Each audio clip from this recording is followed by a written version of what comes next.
Assalamualaikum warahmatullahi wabarakatuh. Baik, di sini kami dari kelompok 9, kelas 5A akan membahas tentang magnetostatika pada mata kuliah listrik magnet. Anggota dari kelompok 9, yang pertama ada saya sendiri, Ai Asmi Siti Ahdiah, dengan NIM 12020070004, dan partner saya, Ajeng Fajrina, dengan NIM 12020070006. Pokok bahasan yang akan kami bahas pada materi ini, yang pertama ada medan magnet pada arus tertutup, yang kedua medan magnet pada arus magnetik, yang ketiga gaya-gaya antar dua arus listrik, yang keempat medan magnet oleh arus melingkar, yang kelima medan magnet oleh kumparan berarus, dan yang terakhir hukum ampere untuk medan magnet. Baik, langsung saja ke pembahasan materi.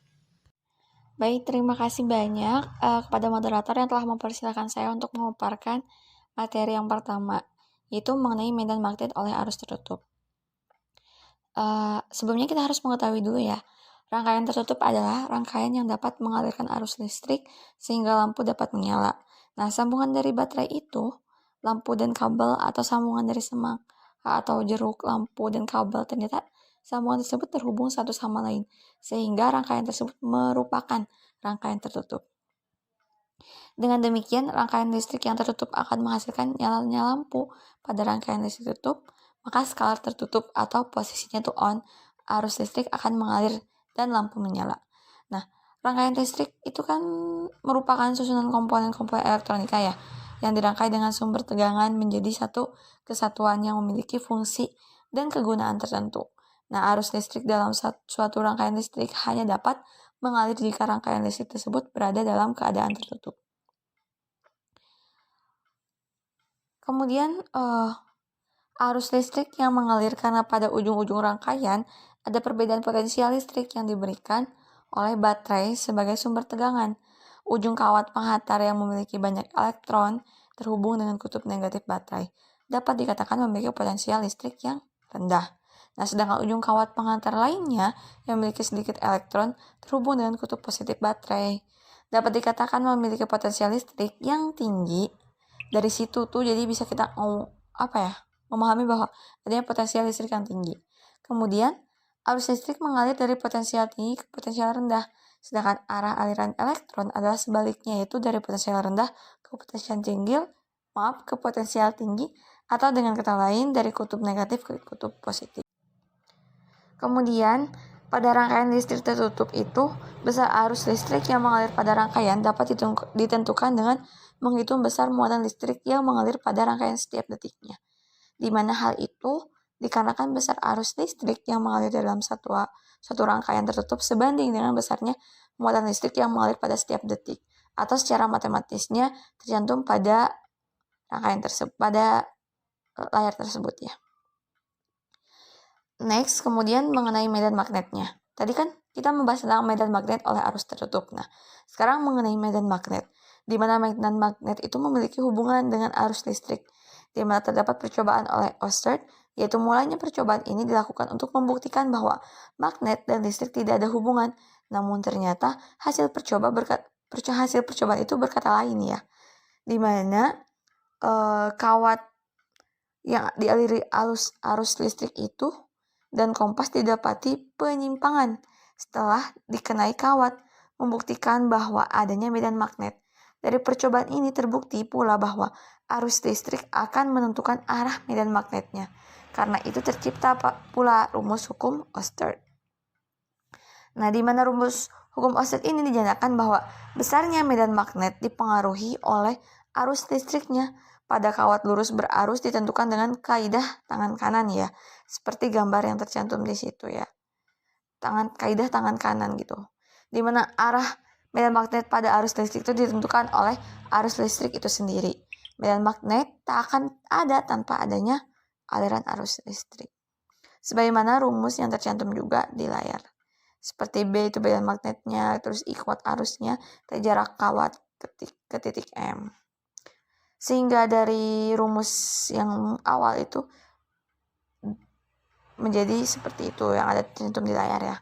Nah, maka dari itu dapat dipahami bahwa medan magnet pada arus tertutup benar adanya ya, di mana untuk mengetahui besarnya arus listrik pada rangkaian tertutup dapat diambil dari besar muatan listrik. Maka setelah mengetahui berapa besar arusnya, kita bisa menentukan medan magnetnya itu yang diberikan tuh sebesar apa.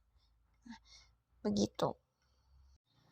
Baik, terus pembahasan yang kedua itu mengenai medan magnet oleh arus listrik. Dimana kan berdasarkan bentuk distribusinya, arus listrik itu dapat dibedakan atas arus filamen, arus permukaan, dan arus volume. Berdasarkan ketergantungannya, harus terdapat waktu arus listrik dibedakan atas arus searah dan arus bolak-balik. Jika penampang medium di mana arus listrik terdapat adalah tertentu atau tetap, arus disebut arus konduksi dan disebut juga arus konveksi. Bila penampang mediumnya itu tidak tertentu besarnya ya. Seperti yang pertama yaitu arus filamen. Nah, di mana arus filamen adalah arus yang terdapat pada penghantar berbentuk batang yang sangat tipis atau berbentuk garis, misalnya seperti sepotong kayu yang halus. Seperti gambar yang tercantum ya di situ ya. Di mana dalam segmen panjang V delta T membawa muatan sebesar lambda V delta T atau dL sama dengan V delta T sama dengan delta L. Nah, kemudian muatan yang mengalir melalui titik A itu dalam interval waktu delta T ya. Sehingga matematisnya itu dq sama dengan lambda V delta T sama dengan delta. Kemudian arus pada titik A atau pada semua titik pada kawat adalah rumus yang tercantum pada layar tersebut. Nah, itu hasilnya. Kemudian nomor 2 yaitu arus permukaan. Di mana arus permukaan adalah arus yang terdapat pada permukaan penghantar yang berbentuk bidang. Misalnya pada permukaan silinder, kubus, atau bola. Seperti yang tercantum pada gambar ya di situ ya. Nah, di situ diketahui ya ada jarak dan luas yang ditempuh oleh muatan. Ada ds sama dengan V delta T sama dengan delta S atau dA sama dengan delta I delta S. Nah, dalam segmen luas dA membawa muatan sebesar omega delta A atau O delta L delta S atau dq sama dengan delta A sama dengan delta L delta S sama dengan delta L V delta T. Nah, untuk arus yang terdapat dalam luasan dA yang tercantum pada rumus tersebut ya. Kemudian rapat arus permukaan K didefinisikan sebagai arus yang melewati delta L yang tegak lurus pada arah arus tersebut sebagaimana K sama dengan delta L per delta L. Dan selanjutnya, untuk yang nomor 3, di mana arus volume adalah arus yang terdapat pada seluruh bagian penghantaran, misalnya dalam silinder kubus atau bola. Nah, tadi kan berbentuknya beda ya. Kalau yang arus filamen mah seperti garis itu ya, kasih potong kawat gitu kan. Kalau yang arus permukaan itu seperti silinder kubus atau bola juga sama. Cuman tidak berbentuk bangun ruang seperti itu. Hanya agak melengkung gitu. Perbedaannya kalau yang volume itu ada volumenya gitu kan. Kayak bangun ruang gitu. Nah, di mana jarak dan volume yang ditempuh oleh muatan itu sama dengan ds sama dengan V delta T sama dengan delta, atau d tau sama dengan delta A delta S sama dengan delta tau. Nah, dalam segmen volume itu kan ada volumenya yang membedakan, di mana delta T itu membawa muatan sebesar rho delta T atau rho delta A delta S gitu. Selanjutnya sebagaimana rumus yang tercantum. Nah, itu merupakan medan magnet oleh arus listrik. Mungkin cukup sekian pembahasan 1 dan 2 oleh saya. Saya kembalikan kepada Baik, pembahasan yang ketiga yaitu tentang gaya-gaya antar dua arus melingkar. Jadi di sini penghantar melingkar yang berbentuk kumparan panjang itu yang disebut solenoida. Nah, di sini medan magnet yang timbul oleh solenoide ini akan lebih besar daripada yang ditimbulkan oleh sebuah penghantar melingkar, apalagi oleh sebuah penghantar lurus. Jika solenoide dialiri arus listrik, maka akan menghasilkan medan magnet. Nah, medan magnet yang dihasilkan oleh solenoide ini berarus listrik bergantung pada besar kuat arus listrik dan banyaknya kumparan. Dan di sini juga garis-garis gaya magnet pada solenoide ini merupakan gabungan dari garis-garis gaya magnet dari kawat melingkar. Nah, gabungan itu akan menghasilkan medan magnet yang sama dengan medan magnet sebuah magnet batang yang panjang. Nah, kumparan seolah-olah mempunyai dua kutub, yaitu ujung yang satu merupakan kutub utara dan ujung yang satu kumparan, dan yang lainnya merupakan kutub selatan. Nah, besarnya medan magnet di sekitaran selenoide ini bergantung pada banyaknya lilitan kumparan dan besarnya arus listrik yang mengalir. Semakin besar arus listrik dan semakin banyak juga lilitan, maka semakin besar medan magnet yang dihasilkan. Oke, selanjutnya yang keempat itu medan magnet oleh arus melingkar. Nah, di sini percobaan Oersted salah satu cara membuktikan bahwa medan magnet menghasilkan arus listrik, yaitu dengan melakukan percobaan Oersted. Yang mulanya percobaan ini dilakukan untuk membuktikan bahwa medan magnet dan listrik tidak ada hubungannya. Namun ternyata hasil percobaan berkata sebaliknya. Dengan kawat yang dialiri arus listrik dan kompas didapati penyimpang setelah dikenai kawat, membuktikan bahwa adanya medan magnet. Kemudian medan magnet di pusat kawat melingkar berarus. Nah, ini tuh arah dari medan magnet pada kawat melingkar berarus itu rumusnya seperti pada layar. Nah, medan magnet di pusat kawat melingkar berarus dengan B-nya itu medan magnet dan mu0-nya itu ada 4V kali 10 pangkat min 7 dan I-nya kuat arus dan R-nya jari-jari lingkaran. Nah, dapat dilihat pada gambar bahwa medan magnet di pusat kawat melingkar itu dikelilingi oleh banyaknya arus dan medan-medan magnet. Kemudian di sini ada selenoida, kumparan yang dialiri arus listrik, di dalamnya terdapat medan magnet. Nah, seperti pada gambar terlihat menggunakan kaidah tangan kanan. Oke, lanjut ke medan magnet oleh kumparan berarus di pembahasan yang kelima. Di sini konsep pertama, medan magnet itu di sekitar kumparan itu berarus listrik atau tidak seragam. Pada arus sumbu kumparan semakin jauh dari pusat kumparan medan magnetnya, maka akan semakin kecil. Pada arah garis tengah kumparan semakin jauh dari pusat kumparan medan magnet akan semakin besar. Oke, di sini dari gambar tersebut di sini tuh ya, aliran arus pada kumparan memutar layaknya sebuah skrup nih, seperti yang ada di gambar. Nah, terlihat skrup berputar ke kanan, skrup akan berjalan maju.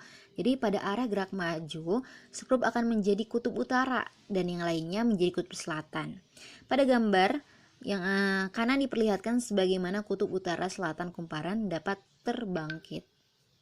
Oke, selanjutnya pada kumparan dengan inti ring yang besar memiliki panjang garis medan yang lebih besar dibandingkan dengan kumparan yang kecil.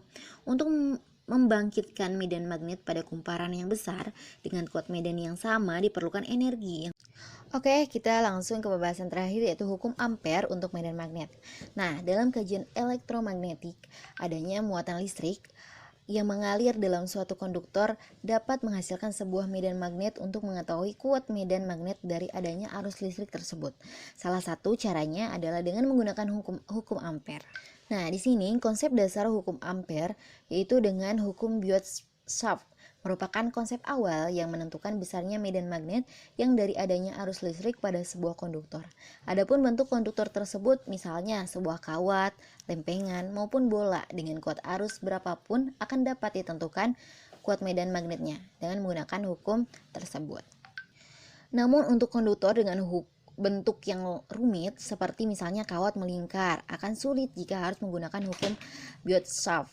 Hal ini karena dalam hukum ini menggunakan perhitungan integral sehingga untuk konduktor dengan bentuk yang rumit akan sulit untuk diselesaikan bersamanya.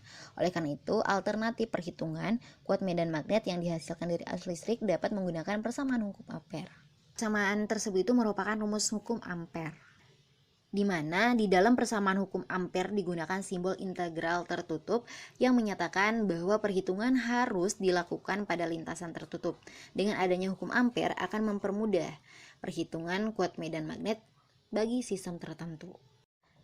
Baik, sekian penjelasan tentang materi magnetostatika dari kelompok 9. Bagi teman-teman yang ingin bertanya, silakan mencantumkan pertanyaan di kolom komentar atau bisa melalui WhatsApp grup yang sudah disediakan. Sekian dari kami, mohon maaf atas segala kesalahan dan kekurangannya. Terima kasih. Wassalamualaikum warahmatullahi wabarakatuh.